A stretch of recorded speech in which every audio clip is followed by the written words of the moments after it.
Hey everyone, this is Corine La Font, your favorite radio host, your only radio host, and favorite girl, of course, broadcasting to you from the lovely island of Trinidad and Tobago in the Caribbean on Between the Lines. And you know how we do it here on Between the Lines. We're always grateful, or I like to say thankful, and I'm thankful for being here. Lots of challenges, people. Let me tell you, lots of challenges. You know, I always start my show off being thankful, but it's not easy. And it's my mantra every day to just live in total gratitude and thankfulness. And whenever I feel, and I don't know why I feel compelled to say this because I don't normally, but I'm saying it. I guess there's somebody out there who is in need of hearing this. And this is how I feel today. And I just want to say, no matter what you're going through, don't give up. Look at all the things that you have going for you, life, breath, you're COVID free most likely, or you've gotten over COVID, or whatever it may be. Just be thankful, because thinking in the other direction of lack, of want, is not going to attract the things that you want to come into your life. It is actually going to attract more of lack and more of the want, more of the need and the desperation. So be thankful. Live in a place of gratitude for whatever you have: a good meal, a good drink, water, friends, love. Just be grateful. I have with me today Vivien. She just goes by the name of Vivien, clearly, but her full name is Vivien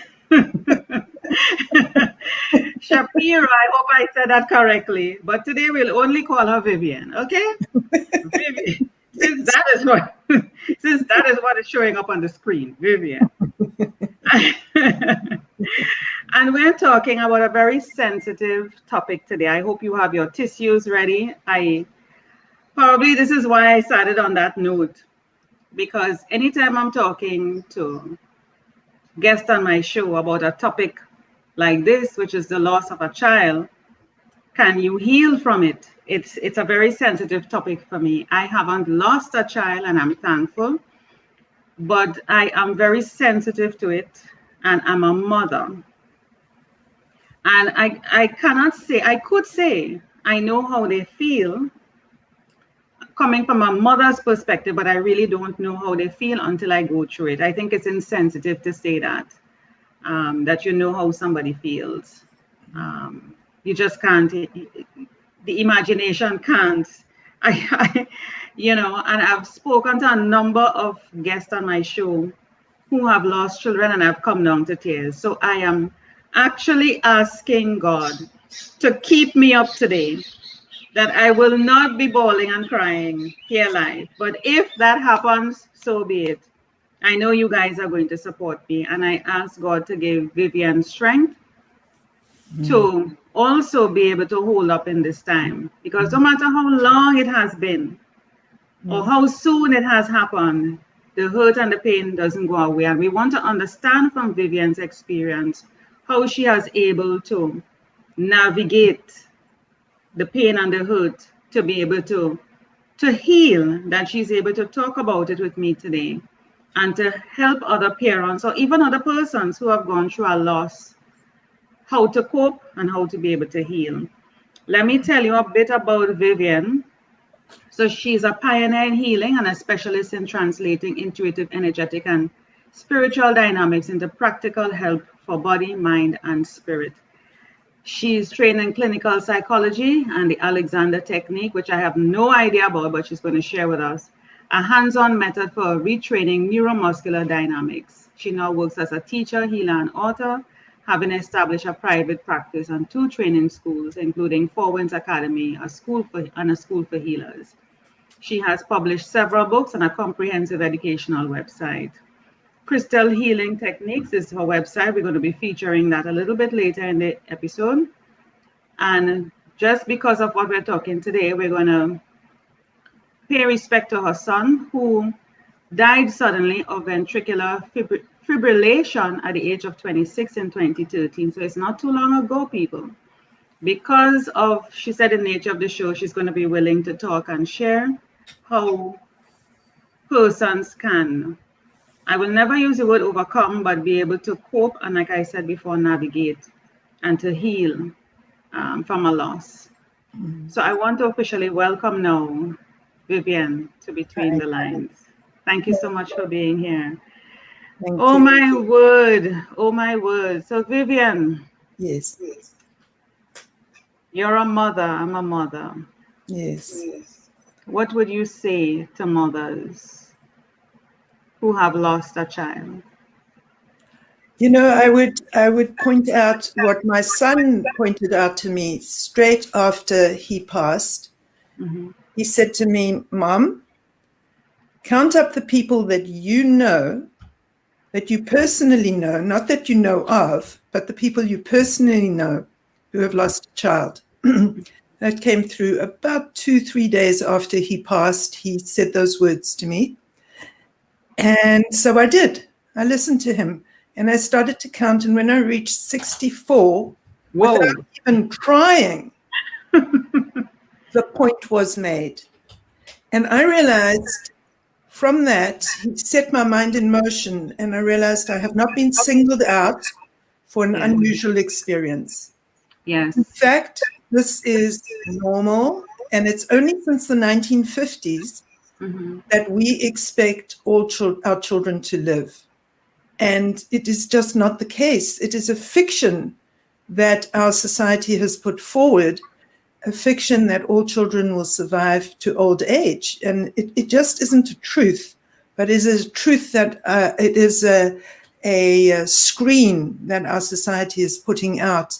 And I think that is harmful to those of us who have lost children, because the most important job that we have as parents is to take care of our children and to protect them and to bring them up. And so in this moment when we lose a child, it is a sense of terrible failure that we experience. And that is horrible to be experiencing right on top of everything else, the grief and the loss. To add to that, this feeling of failure and the feeling of being a victim. And those two feelings do not help with the healing process, because we haven't failed and we are not victims. And that was a wonderful anchor for me. That was the beginning of me being able to process what had happened in a different way. So I was very glad when you began this podcast with, what to be grateful for. And I will say it was the first place I went after this horrible truth came upon us just like that in a moment. that our son was dead. And I turned my mind to what I was grateful for. And I knew that I had now joined a club and didn't realize even how big the club is. But it is a big, big club of parents who have lost children. And that's costly membership. That's costly membership, Vivien. To join that, it's costly membership. I'm telling you. We don't want it, and we do anything not to be members of the club. But it is a club that sticks together. Oh, yes. And it is very, very important. And what I can say, you know, people don't know what to say to us, and they all want to say, I can't imagine how it feels. Even my doctor said, I can't imagine how you feel. And actually, that isn't the most helpful thing that you can say to someone. The most helpful thing is to do exactly what you committed to do at the beginning of this program. You said, this is hard for me, but I want to be with this because this is the way we want to be as human beings helping each other. The willingness to be with somebody in their worst moment, when they are at the bottom of their barrel, the willingness to sit at the bottom of the barrel with someone. That's what we're looking for when we lose our child. Someone who will just hold space for us and be there and not treat us as a pariah or someone that they don't want to come near. I was worried after my son died. I thought, my clients, how can they even come and have sessions with me? Because I work as a healer, and they're going to know that I am in a wounded state. And how's this going to work? And I can't tell you how actually extraordinary the dynamic was, because it drew people towards me. I thought it was going to repel people, but it actually drew people towards me because this is the fear that every parent has. And they actually were drawing strength from the fact that I could still stand on my own 2 feet. Now, barely, I will add, barely could I stand on my own 2 feet, but I could. And I could because it had happened to my parents. In 1990, in South Africa, in Cape Town, South Africa, my brother was murdered. And I had to watch my parents deal with the loss of their child. And I had to look at my mother and see that pain, and look at my father and see that pain. And I learned so much from watching how they handled themselves, because let me be clear, my parents were of amazing character, but they had very, very strange personalities. But they role modeled how to handle such an awful thing happening to them, like you can't believe. Firstly, my brother was the first gay boy in Cape Town to come out of the closet in his generation. And this way, I'm talking 1970 in Cape Town, South Africa. And we're talking about a Calvinist society and all kinds of stuff. And my mother was the first mother who had to have this homosexual word and all the other words that go with it. And she had to step up to the plate as a mother. And what she said was, you love them the way they are. That's right. That's what you do. You love them the way they are. So when my brother died, we were angry with him because he had put himself in harm's way. He had almost been murdered 4 times. Wow. The 5th time he died. And it's pretty awful. He was actually stabbed with a bayonet in the head, and it went all the way through his brain and cut his brain in half. Pretty ghastly scenario. And my parents had to go get him and take him to the hospital, still alive, but in this condition. So I saw this horror in my own family. And then in 2013, there we were walking into a hospital in Louisville, Kentucky, because that's where Aiden was. He'd gone to an art exhibition, and there it was playing out for me too. But I had role models to draw on. And that is why we must share our story. We must share our experience. We must share that it's terribly painful. But look, here I am 8 years later, And I am beginning to be able to talk about it. And I'm beginning to be able to say even this. I didn't expect to heal. I thought it's a wound like an amputation that cannot be healed. But you know what? It's happening. We are healing. We're healing. I can feel this big difference happening inside me. And I can see a big difference in my husband. And our family is healing. And it's partially time heals all wounds. And it's partially the experience that love never dies. You know, that was the thing, the first happy thought that I had after Aiden passed was, you know what? My love for him is eternal. And he is always my son. Of course. And actually, the thing I wished for was that our relationship would continue, even though he was now on the other side of the veil. And you know what, Corine? It has. It absolutely has. And he has helped us. Shall I tell you an astounding story? Of course. Okay. I'm listening. People always want to communicate with their loved ones that have crossed over. And I know some mediums and so on, but I also can hear. I have strong mental telepathy skills, and so I can hear him. And anyway, the one thing I do want to say to bereaved parents is to be careful about your health, because when you have a trauma like this, your energy field is disrupted, and illness and accidents and bad things can happen to you, because in the same way as your immune system is overly stressed, so is your energetic system in a parallel way. So my husband got really ill. Firstly, his heart literally broke on hearing this news. And in addition to that, he got a galloping case of prostate cancer in the year of 2013, which we discovered right at the end of the year. So right at the end of 2013, Neil discovered he had galloping prostate cancer. And then in January, we were going to the Tucson Gem and Mineral Show, because we are crystal healers and crystal dealers as well. And so we were, you know, while we were there, we had to deal with the fact that there was an upcoming surgery for the prostate cancer. But just before we went to Tucson, we went to see the specialist to check that the cancer had not reached Neil's bones. And so he went for a scan. And we had to go and get the results, and we went together, and we went into the doctor's office, and the news was good. And you know that was great. And we came out of the doctor's office having received this good news, and we looked down at our phones, and Aiden's phone number, which we had disconnected, we'd closed his phone, but from his phone number 390-5554, I had received 2 phone calls. And Neil, on his phone, from 390-5554, had received 3 phone calls.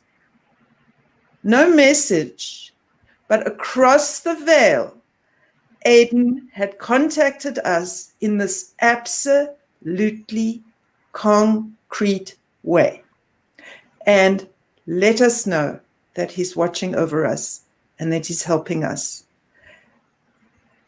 There are many stories, but to me, that one is a prize winner. 390-5554, no denying it. Both of us. I want to say something to you. When you started talking and sharing, you said something about feeling like a failure. I would have never thought that losing a child, a parent, would feel like they're a failure. But as you continue talking and as I ponder upon it, I believe for me, what it says to me is that you feel as a parent you haven't done enough to save your child, because that's what you're supposed to do, protect them, make sure that they are safe from harm.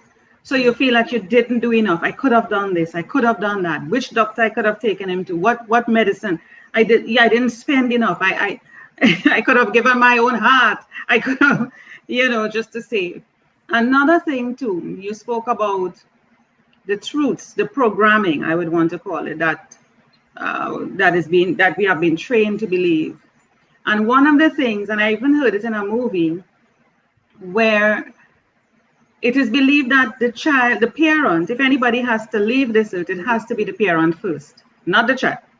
It should be the parent. Logical, age-wise, chronological thinking dictates that I'm older than you, I am the parent, you are young. If anybody has to go, it should be the parent. The child is supposed to outlive the parent. But a lot of people are not thinking that way. Anybody could go at any time, and we don't know why they are being called. What India being called is supposed to teach us. We have no control over this.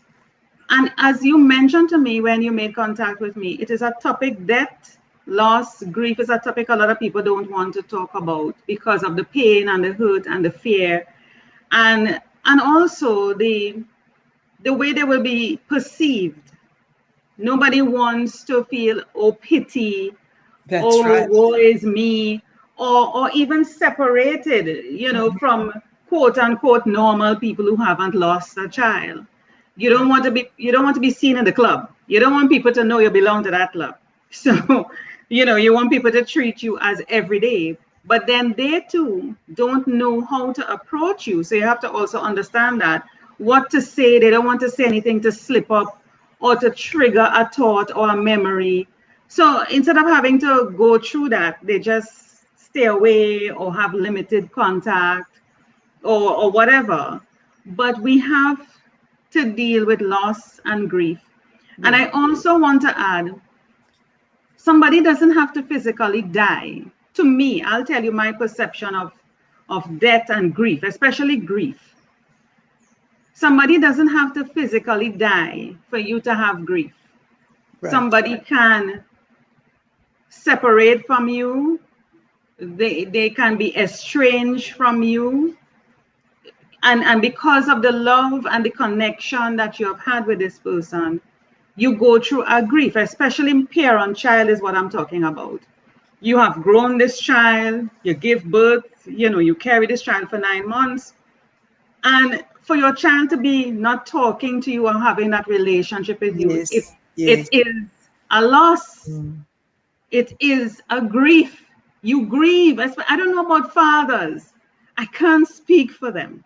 But for mothers, there is something inside of you that it wants to eat you alive, Vivien.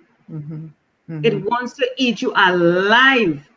That's right. When you go through that grief. So I want people to understand grief and loss is not only attached to death, physical death. Corine, you're so right. There are worse things than death. And that was the thing that I could absolutely turn to every time. There are worse things than death. I think about parents who they have a baby and then they find the baby's handicapped in some way. And they have to live with that a whole lifetime.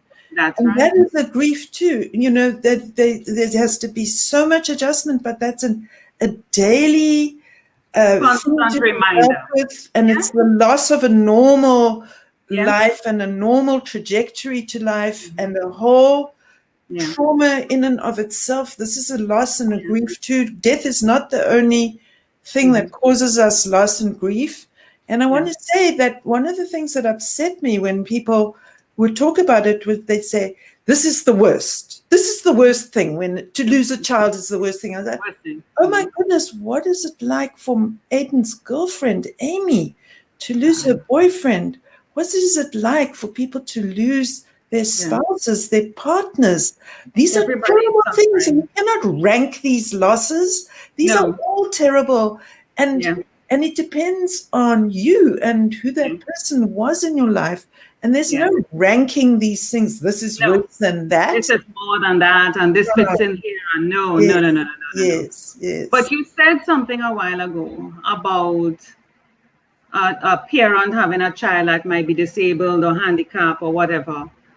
I have come to accept the fact that children are born a particular way, come through this world to teach us a lesson. And I mentioned that, I think, earlier when I was talking, to teach us a lesson.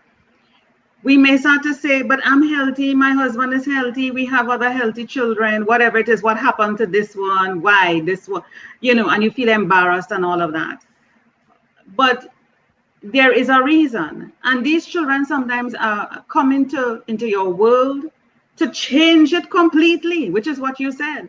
You have to change a totally different lifestyle. Why? Because the lifestyle you had before was not probably the right one for you. The journey you were on were leading you somewhere else.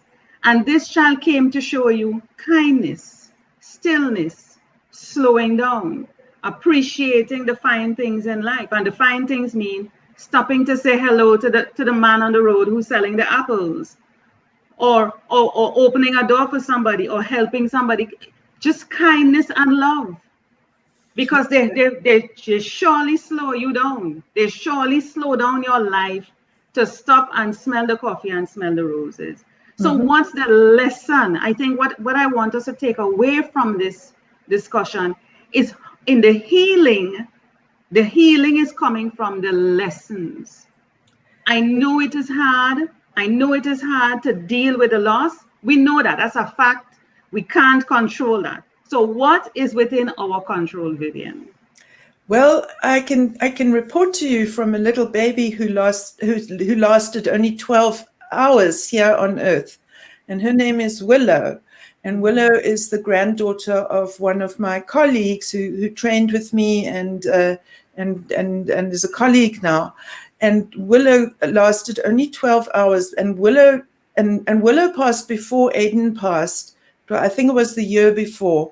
And she explained to me that sometimes a baby comes in for a very short time because they cannot heal. When you cross over and you go to the other side of the veil, you still have to heal. Your energy body and your soul and your spirit needs to heal. And if there isn't enough love coming across the veil, that healing cannot happen. So these souls come into a very special family so that their spirit can come, incarnate, and go back across, and that family will send love the whole time.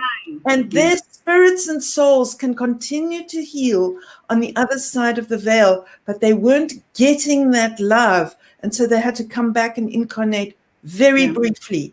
And that is what Willow explained to me. It's all about love. And only love is real. Vivien, that we could sum up with that. It's all about love. Don't matter how much hate, anger, resentment you got going through. You have to go. Well, for me, I go to God for that extra strength, because if you leave it up to me, I would be on the ground. I'm telling you, I would be on the ground if you leave it up to me and my limited amount of whatever life force that I have. So I have to go to a higher source to say, give me that strength. Give me that strength. Yes. To be able to hold up, because I am still here. And that's the thing a lot of people don't realize. You are still here. Why are you still here? There is a reason why you are still here. Yes. You are left behind, and you are not to just throw up your hands, drop on the floor, and just say, take me now. You are still here. There is a reason. So you have to come back to that with whatever strength or support you need. I'm not saying don't bawl and cry, but you have to, if you succumb to that, you're going to be weak all the time. So you have to hold on to whatever strength, family support. At that point in time, I would think you probably even need to stop talking to some people, because it is drawing away from you as opposed to giving you the strength. Yeah. So it's all about love. And this is what I say to people. It's all about love. No matter what you do, it's about love. Correct. Yeah. This is awesome. I love the light behind you. I keep seeing it like a little rainbow behind your head. I love it. You sleep with that. You sleep with that in the night. I find that is so good. Yes, our granddaughter loves it. She loves it. Our granddaughter named after Aiden. Her name is Adina. And nice. Because of the magic light, yes. You know what it reminds me of? Yes, Northern Lights. The Yes, northern lights. Aurora Borealis. Yeah. Yeah, I have never experienced that, but I've only seen it in the movies and it just looks so beautiful. And I'm Yes. like, is that somewhere real? Is that somewhere real? I would love to see that in real. It looks like the Northern Lights. That is just so beautiful.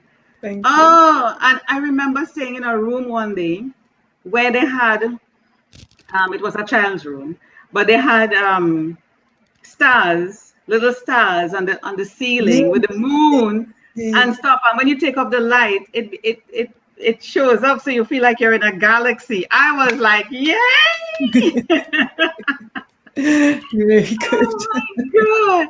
No matter how old we are, I am just a child in this body. Don't get mistaken, people. I'm a child at heart, in spirit, in everything, even though I'm in this adult body. And we are here for a reason, and we need to understand what our purpose is. And I'm so happy to have you on, Vivien. But I want to showcase your website so that we can get to know a little bit more about you. Let me see if I can do that here. I'm trying to share it now. Just give me a second. It doesn't want me to share. I don't know why.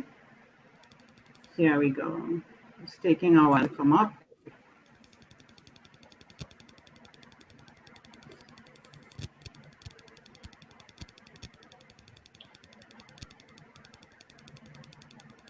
Something is happening here. Let's see.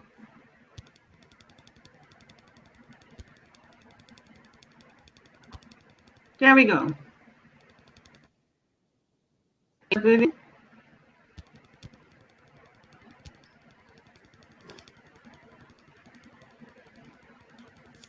is moving a bit slow. You happen to see that? Okay. There we go. Yes. I think you should be seeing it now. Yes, I can see it. Nice. So here we are. So learn crystal surgery. Oh my goodness, I've never heard of that. What are you doing to the woman on the bed? I am doing crystal surgery. Here's my textbook that I wrote. See? I have never heard of that. It looks like a wand. You're working with It what do you is. call it? It is. It's a crystal. It's crystal wands. That's right. And this is a crystal healing modality that I am the founder of. 25 years of research, and that's what I wanted to say. Aiden came through. He was a wonderful artist, and he came through and helped me write the textbook, the drawings. I wished for him. We were struggling. We had this insurmountable issue that we needed to be able to draw what really is better suited to a video. And I just sat there. I just went, oh my goodness, I wish Aiden were here.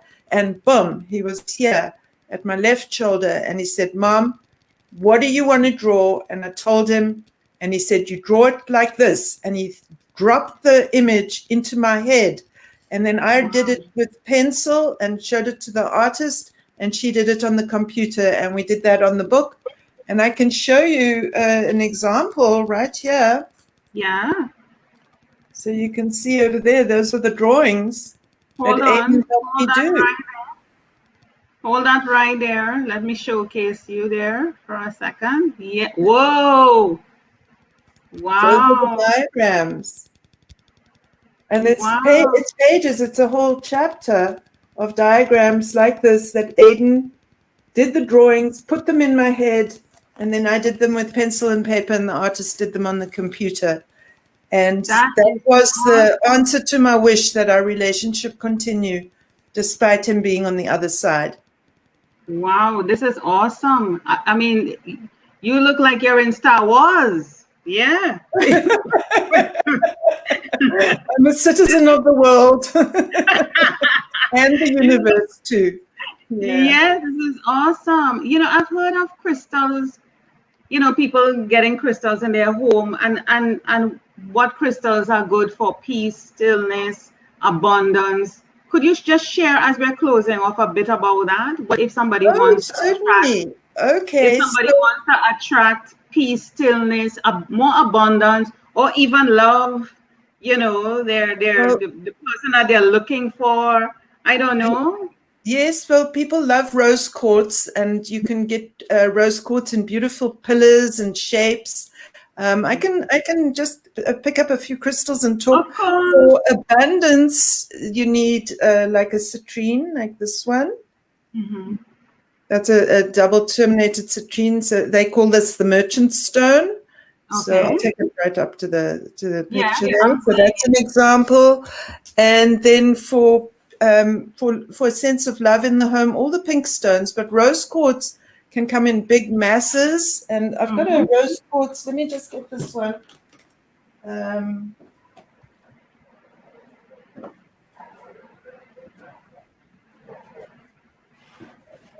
That's like a rose quartz crystal, but you can get it carved. You can get rose quartz that's been carved into a heart or a Nice, pillar and things like that. nice. Mangano calcite is very popular. That's also a pink stone. Oh, Uh, it looks like a tennis ball. I know, isn't it? It's a little bit shiny. If I bring it out of the light, you might be able to see it. But Yeah, it's got like a target on it, and I love it when it's got those shapes. yeah. Because I call that the active point. That's sort of an emanation of energy can come Mm-hmm. out of there. And let's see here. I've got. These are very popular. This is a rose quartz heart, and Nice. rose quartz. It's a very nice pink stone, but the camera picks it up a little bit grey. But these Yeah. hearts are absolutely amazing. But you can get rose quartz carved into big, what they call a pillar, and you can use that in your home to attract peace and love. Rose quartz is a very peaceful, loving vibration. People love amethyst, and amethyst Yes. cluster is a wonderful thing. I've heard of amethyst. And what if you want to, like you find things are not moving for you in your life, especially now in this pandemic, all sorts of things are happening, and you want to clear, just have a clearing of that, whatever may be blocking you. The, Um, be- the best thing to do is actually do a clearing, and I will explain how to do it. I just want to show off my beautiful landscape crystal that I got. wow, that is Yes. beautiful. That with everything inside it. So this is really a big energizing crystal for my home. And the green over here, that's Yeah. chlorite. That's a very healing stone. So you can get a very decorative piece like this as Yeah. well. Does And what it I'm going to disappear? do, Does it disappear or does it keep its shape forever? When I say disappear, does it melt out, start to get smaller? Does it? no, this is Oh, quartz with inclusions. It's been lapidated. This will be, it would have to be crushed in order to okay. disappear. So that's one of the things that's very strong about crystals is they do grow, but then they don't die. Okay. I mean, you get me talking about crystals. We're never going to stop this show. So I'm going Right. to explain something. So what you can do is you can get a crystal that's a laser wand, and it's broader at the base and it tapers. Let me get one from my desk here. Yeah. So And that's to do the clearing, like, yes, just to do the clearing. So yeah. there's the crystal. Mhm. It's a diamantina laser wand. You see, it's Yeah. broader at the base, and then it Mhm. tapers Yes. to a point there. Yeah. And what you want to do is go into the corners of your house and clear the corners by turning the crystal. Now, you can use any quartz crystal. A laser wand is best, but you actually turn you actually do that in the corners of the room, both at where the ceiling is and down at the floor. And you can Okay. do that in all the corners of the room, and it will get the energy moving again. And this is what we do to people. We actually take the crystal and we Mhm. do that to the chakras, you see. And that's what Yes. gets the energy moving in your body, is when you get the chakra to harmonize in that way and to have a regular rhythm to it. And so you can do that in your home if you want to get the energy moving and you want to use crystals. So any Nice. quartz crystal will do. So like this or like this one. This one is actually very interesting with that a little extra crystal going through the top there. Yeah, I see And it. yeah, they're very nice. So you can use any crystal. Look at this nice one over here. You got me started on crystals, Corine. This is what has helped me, my clients, and so on. Nice. Just feeling the love that comes through the crystals, because, we talked about it's all about love. Well, Melody, my crystal teacher, her book is called Love is in the Earth series. Mm-hmm. And, she says the crystals are full of love, and they are. And they respond to love. Look, this one's from South Africa. It's an amethyst phantom. It's Nice. from the Brandberg, and it's very nice. And amethyst is a big favorite. And I've heard of amethyst a lot. It will help energize a home. Yeah, And also people can put crystals next to their bed, and then it's like the crystals talk in the night. They there's a lot of information that can come through. I think I might be talking to the crystals. I don't know. I might be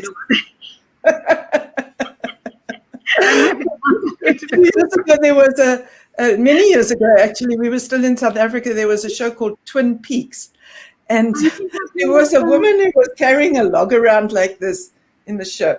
So she had this log, and then she talked to the log, and I thought, it's crazy there in America. So I come here to America immigrate here from South Africa. Next thing you know, I'm talking to crystals. Hello. And worse, they're talking to me. Hello. There is nothing. I would have you know, in this pandemic, if it's one thing that anybody should learn, there's no such thing as normal. Nothing is normal. Okay? So when people say they want to go back to normal, I'm like, what are you talking about? Back to what? This is normal, that is normal, that is hello, there's no such thing as normal. Okay?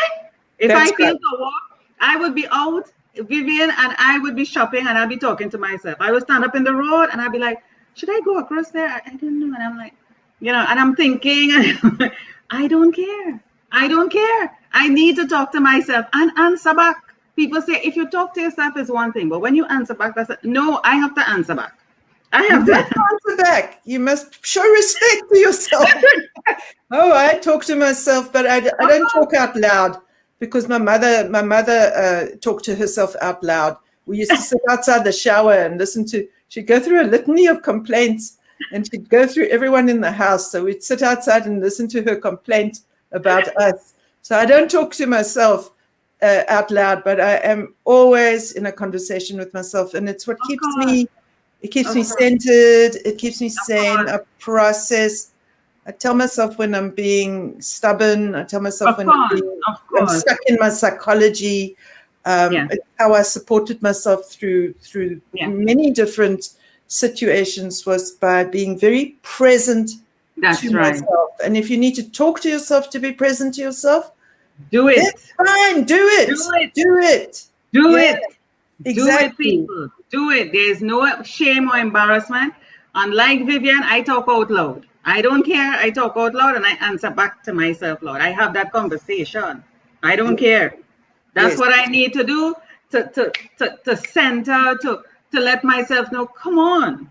You know the answer to this thing. Get with it. That's right. That's right. And it comes through when you do that, doesn't it? That's right. It does. That's right. And what's the best insight you had this week from talking to yourself?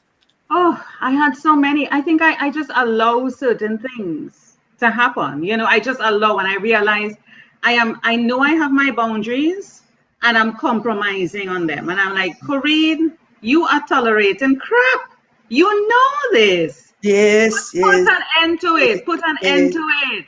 If it was somebody else that came to you with that story, what would you have said? Exactly. What would you have said?